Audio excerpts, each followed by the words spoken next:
and welcome. Today, we are jumping into a story that has sent some major shockwaves through a fan community. We're going to break down the alleged, and I mean alleged, collapse of the massive partnership between the BBC and Disney for Doctor Who. Now, everything we're about to discuss is based entirely on the claims and the analysis from the YouTube channel Nerdrotic Daily. So, you might be asking yourself, how does a deal that was supposed to take a 6-year-old show and launch it into the global stratosphere? How does that reportedly just fall apart after only 2 seasons? That is the big question, right? And today we're going to explore exactly that, looking specifically at the arguments that one of the story's most vocal critics has put forward. So let's get into it. All right, first things first, let's tackle the headline claim, the big piece of news that kicked this whole conversation off, the reported end of this huge collaboration between Disney Plus and the BBC. This central claim from our source, Nerdrotic Daily, is incredibly direct. Disney is pulling the plug. They're saying the deal, which wasn't just about streaming rights, but about Disney co-financing the show and pushing it globally, is officially over. Done. This wasn't just a distribution deal. It was supposed to be a bold, brand new beginning for the franchise. And now, it's reportedly dead in the water. And this slide, wow, this really puts the scale of the alleged disconnect into perspective. On one side, you have the ambition. The source describes it as what was supposed to be a beautiful relationship. We're talking a long-term plan, multiple seasons, a whole universe of spin-off shows. But then you look at the reported reality on the other side, partnership dissolved, it's over after just 2 seasons, and only one spin-off whose future is now totally up in the air. According to the source, this isn't just a minor hiccup, a little bump in the road. No, they're framing this as a truly catastrophic failure. So that brings us to the most important question of all. Why? Why on earth would a partnership this big allegedly crumble so fast? Well, in this next section, we're going to explore the primary cause for the collapse, as argued, and argued very forcefully, by our source. And here we go. This quote really gets right to the absolute heart of the source's entire argument. The claim here is that the returning showrunner, Russell T. Davies, made a conscious choice to shift the show's entire focus.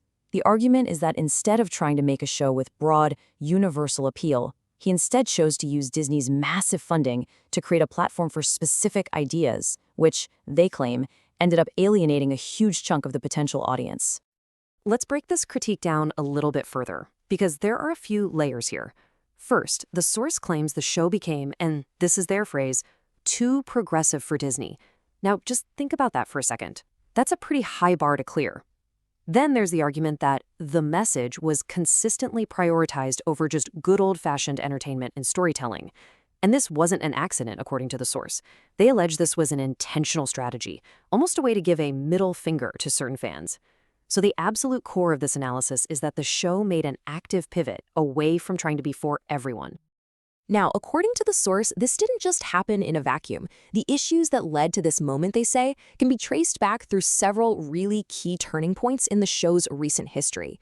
The cracks started to appear years ago. This timeline really lays out the whole narrative of decline as Nerdrotic Daily presents it. You start in the early 2010s, which they define as the global peak. The show is everywhere, on Netflix, taking over Comic-Con. Then they say the first big turning point hits in 2017, the casting of the first female Doctor, which the source claims is where a ratings decline began.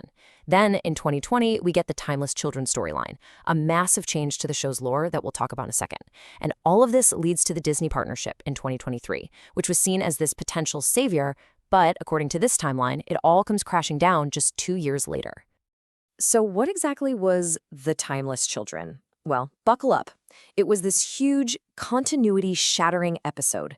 It revealed that the Doctor wasn't just another Time Lord, but was actually the original source of their ability to regenerate. The Doctor was basically revealed to be this ancient being from another dimension whose biology was harvested to create the entire Time Lord race. For our source, and for a big segment of the fandom, this was it. This was the ultimate breaking point. And here's why that one episode mattered so much to this critique.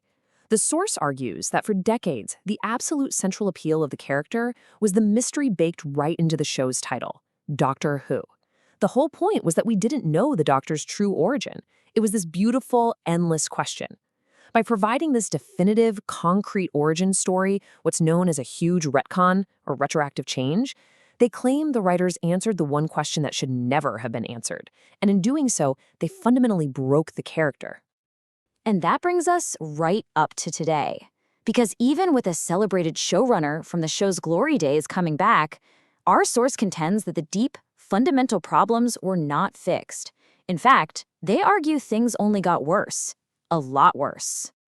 Now, let's set the stage, because you have to remember the hype.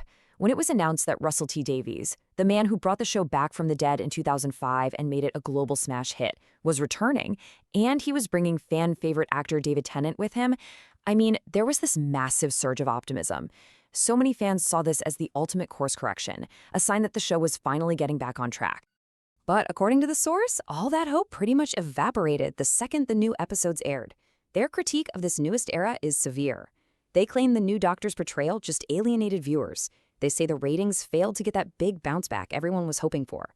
And crucially, for the big money partner, they argued the show just failed to make a big splash for Disney+, the kind that justifies that huge investment. And then, all of this was compounded by reports that the new lead actor was already exiting, citing burnout amidst what the source calls a cloud of murky rumors. And this quote delivers the source's final, brutal verdict. The assertion is that this new era was somehow unbelievably worse than the era they already considered a total disaster. This really encapsulates their entire argument in a nutshell, that the core problem wasn't one actor or one storyline, but a whole creative philosophy that they summarize with that one damning phrase. It was murdered by the message. So if Disney really is out of the picture, what happens now? What's next? In our final section, we're going to look at the alleged fallout and the source's extremely pessimistic outlook for the franchise's future. 2, that's the number. The number of years the BBC says we will have to wait for another full series of Doctor Who. The show is apparently going on a 2-year hiatus. And for our source, this isn't some planned creative break to recharge the batteries. No, they see this as a flashing red light, a clear sign of a show in very, very deep trouble. So, what are we getting in the meantime? Well, here is the BBC's public plan, at least as it's filtered through the source's cynical perspective. They'll air the final spin-off from the Disney deal, they'll release a Christmas special in 2026, they're going to launch a cartoon for preschoolers, and as for the main show, well, plans will be announced in due course. The source frames this not as a confident, forward-looking strategy, but as a knee-jerk reaction to save face while they scramble to figure out what to do next without Disney's money. And this slide, this is where it gets really stark. Here are the source's predictions for the future, and they make some incredibly bold claims. First, that the BBC simply doesn't have the cash to produce the show at the same scale without a partner. Second, that UK viewership will crater, falling below 1 million viewers. Third, that the show's value for global distribution has absolutely plummeted. And finally, their most critical point, that the alienated fanbase is gone and they're not coming back. And so we end right back where we began, with a massive question. According to the narrative laid out by Nerdrotic Daily, what we're looking at is a franchise that has lost its financial backing, lost its creative direction, and most importantly, lost its audience. The picture they paint is of a cultural institution in absolute freefall. The ultimate question, then, is the one on this slide. What does the future actually hold for one of television's most enduring and beloved heroes?